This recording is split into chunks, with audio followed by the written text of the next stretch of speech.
안녕하세요. 저는 한겨레신문 젠더팀에서 일하고 있는 최유나 기자라고 합니다.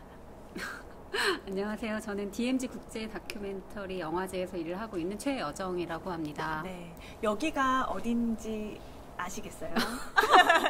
지금 고양시에서 왔는데 네. 고양시에서 이렇게 자유로 타고 첫 번째로 지금 도착하는 곳이 바로 여기예요. 여기 파주 출판 도시, 파주시 문발리라고 해요. 네. 그 예전에 글이 널리 퍼져나가는 마을이라는 그 이름을 가지고 있는데 아마 이곳에 이렇게 책의 도시가 생길 거라는 어떤 예견을 하지 않았나라는 생각이 드네요. 파주 출판단지에 위치한 라이브러리 스테이 지지향 라운지에서 촬영을 하고 있고요. 이곳은 책도 볼 수 있고 실제로 하룻밤 묵으면서 책하고 나와의 거리를 좁히는 그런 시간을 보낼 수도 있는 일종의 호텔? 네, 정말 책으로만 오롯이 시간을 보낼 수 있어서 저도 그 미뤄놨던 제 책을 마무리하려고 이곳에 하룻밤 머물렀었거든요. 굉장히 여기 사실 밤 되면 정말 조용하고 네, 글만 쓸 보여요. 수밖에 없어요. 그죠? 네, 그래서 글과목입니다. 네, 책 읽고 글 쓰시고 사색하시기엔 정말 좋은 장소일 것 같아요. 아, 네. 나중에 혹시 기회가 되시면 와보시면 좋을 것 같고요. 이곳에 또 이름이 따로 있죠. 문발 살롱이라고 네, 저희 그렇죠. 콘텐츠 이름이기도 한데요. 이 살롱이라는 공간이 서로 이제 교류하고 또 소통하고 이런 공간이잖아요. 저희도 책을 매개로 문화 전반에까지 나아가도록 좀 여러 가지 정보와 자료와 이런 것들을 공유하는 프로그램을 마련해 봤습니다. 첫 주제를 뭘로 할지 되게 고심했잖아요. 이 아이템은 우리 작가님께서 발제해 주셨다고 제가 들었습니다. 네, 저희 이제 앞으로 문발살롱이라는 이름으로 아마 저희가 생각하는 공감대를 형성하고 싶은 층이 20, 30대 여성분들인데 아마 지금 현장에서 일을 하고 계실 테고 가장 고민되시는 일이 일을 통해서 얻는 기쁨과 슬픔이 아닐까라는 맞습니다. 생각이 들었어요. 그리고 제가 최근에 장유진 작가의 일의 기쁨과 슬픔을 너무 재밌게 읽기도 해서 저희도 기자님도 그렇고 저도 그렇고 현장에서 사회생활 한 지 꽤 오래됐으니 이 이야기를 첫 번째로 열면 그래도 좀 재미있게 이야기할 수 있지 않을까 싶어서 사실 누구나 고민인 지점이 있는 주제잖아요. 그쵸. 그리고 일의 기쁨보다는 사실 일의 슬픔이 더 많을 때도 많고 그래서 저도 일이 힘들고 슬플 때마다 책을 찾아가면서 일을 계속 이어왔는데 사회생활을 하신 지 그럼 얼마나 되셨어요? 제가 지금 일을 하고 있는 직장에서 이제 매년 연봉계약서를 새로 쓰거든요. 그래서 올 초에 연봉계약서 맨 위에를 보니까 16호봉이라고 쓰여져 있는 거예요. 그래서 16년을 정말 소처럼 일했구나라는 어떤 그 대견스러움과 함께 정말 힘들었던 시간들이 주마등처럼 스쳐가고 사실 여기 이 16호봉은 제가 그래도 공공기관에서 일하면서 쌓였던 그 시간이 인정된 거고 사실 대학교 졸업하고 나서부터 일한 직장을 합치면 한 20년 차가 되는 것 같아요. 사회생활 한지.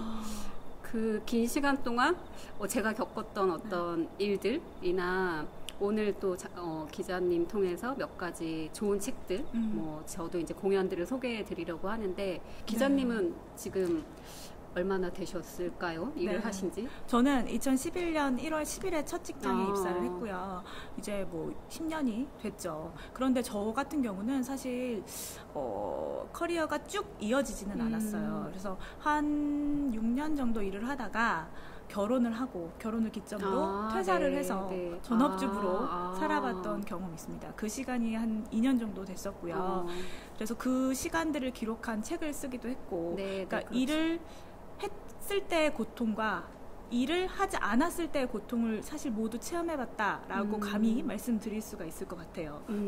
저도 그 일을 하고 지금 기자님이 10년쯤 되셨다고 하셔서 저도 그 사회생활 한 지 딱 10년째 되던 해에 약간 제 스스로 안식년을 준 거예요. 그러니까 정말 약간 그때 번아웃이 됐다는 느낌이 와서 회사에 돌연 사표를 내고 그때 제가 런던으로 떠났거든요. 그래서 런던에서 1년여간 좀 시간을 보내면서 제가 정말 좋아하는 공연예술 현장에도 많이 갔고 뭐 박물관이나 갤러리들이 다 무료니까요, 런던이. 그래서 그때 경험을 바탕으로 저도 셰익스피어처럼 걸었다라는 책을 한 권 썼고 어떤 식으로든 그 일을 통해서 얻었던 그 고통이 또 다른 창조적인 일을 하는데 어떤 도전감 뭐 아니면 좀 동기가 됐었던 것 같기도 하네요. 지금 돌이켜 생각해보니 당신 힘들었지만 작가님과 제가 나름 또 공통점이 있네요. 실시라는 것 외에도 맞아요. 쉴 때 우리는 책을 썼다. 그러네요.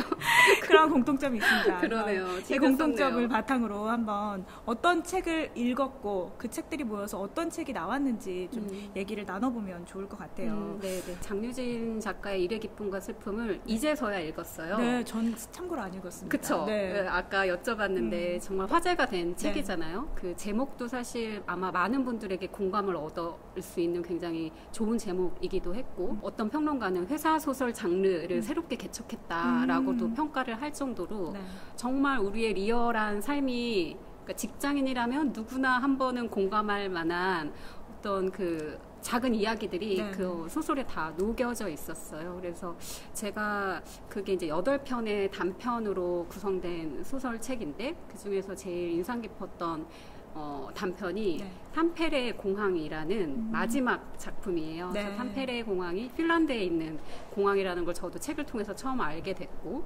한 대학생이 어찌됐던 다큐멘터리 PD를 꿈꾸는 대학생이 자기의 이력서에 한 줄을 넣기 위해서 워킹홀리데이를 떠나요. 그래서 잠깐 더블린으로 떠나면서 경유를 하는 그 탐페레 공항에서 하룻밤의 경유를 하는 곳이었는데 그곳에서 눈먼 노인을 만나게 되고 그때 아주 짧은 기억을 가지고 이 주인공은 더블린에서의 워킹홀리데이를 마치고 다시 한국으로 돌아와요. 근데 역시나 여러 번의 시도를 일을 구하려고 시도를 했지만 다큐멘터리 PD의 꿈은 이루지 못하고 그냥 식품회사 회계팀 그러니까 저희 굉장히 현실과 많이 타협을 하게 되잖아요. 그렇죠. 꿈을 쫓아서 여러 번의 어떤 시도를 하게 되지만 그냥 지금 제가 안주할 수 있는 곳 아마 직장을 찾아서 그렇게 아마 꿈을 포기하고 이 주인공 역시나 그렇게 지내게 되는데 월급의 유혹이 너무나 큰 거죠. 아마 모두 다 그걸 공감을 하실 텐데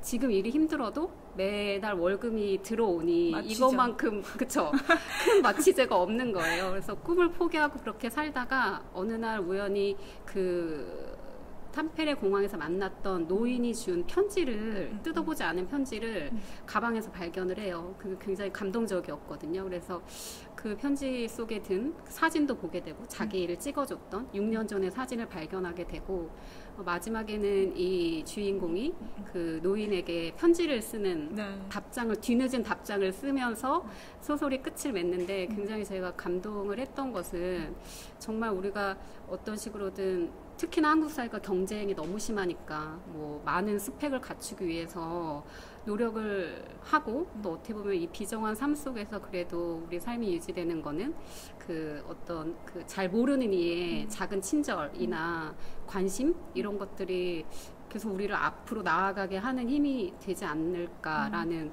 생각이 들어서 이 소설이 굉장히 인상적이었어요. 그리고 아마 저희처럼 일을 하시는 분들에게 좀 지친 마음에 좀 따뜻한 어떤 온기가 되지 않을까 싶어서 요 단편 한번 소개를 해드리고 싶었어요. 저도 너무 읽어보고 네네. 한번 꼭 보시면 좋을 것 같아요. 네. 저는 근데 보다 되게 예술 쪽에 조예가 깊으시잖아요.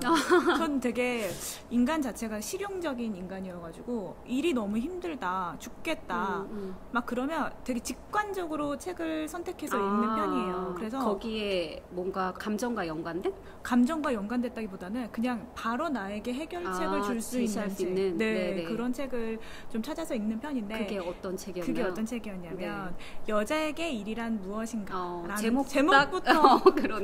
검색하면 여자와 일 검색하면 바로 걸리는 그렇죠. 답을 줄 것 같은 그런 책이었습니다. 그래서 그 책은 사실은 제가 너무 회사가 너무 힘든 거예요. 저를 너무 영혼을 좀먹는 느낌이 너무 나가지고 퇴사를 하고 집에서 이렇게 피폐하게 있을 때 어느 날 요가를 아침에 갔다 와서 도서관에 가서 너무 홀린 듯 이렇게 다가가서 그 책을 고르게 됐죠. 여자에게 일이란 무엇인가. 그거 내가 맨날 고민하는 거니까 읽게 됐는데 그 내용도 내용이지만 맨 그 소설이 아니고 이건 뭐라고 해야 되지? 실용서예요. 진짜 그야말로 약간의 자기계발서, 사회과학서에 섞인 중간 버전인데 맨 마지막 장에 이렇게 원래 뭐 언제 몇 세 찍었고 이게 쫙 나오잖아요. 나오죠. 그 위에다가 저에 앞서서 이 책을 읽으신 여성분들 3분이 연필로 독후감을 살짝 적어놓으신 거예요. 그래서 어떤 분은 이 책은 너무 과장 같아요. 어떤 분은 나는 이 책을 읽고 육아휴직을 끝내고 어서 복귀하기로 결심했어요. 이런 글이 써 있더라고요. 그래서 엄청 주의 깊게 보았죠. 그게 무슨 책이 어떤 내용이냐면은 여자가 일하지 않는다는 것이 얼마나 위험한가를 지적해주는 책이에요. 보통 남성들은 안 그런데 여성들은 이제 그만 일할까? 일 그만 하지 않아도 되지 않을까? 라는 그쵸. 걸 고민하는 지점들이 맞아요. 있잖아요. 근데 그 선택 잘못됐을 수 있다 라고 정말 뒤통수를 후려갈기는 그런 책인데요. 원제가 페미닌 미스테이크, 여성의 실수라는 책이고요. 정말 수많은 사람을 인터뷰를 해요. 이 저자가 뉴욕타임스 전 기자거든요.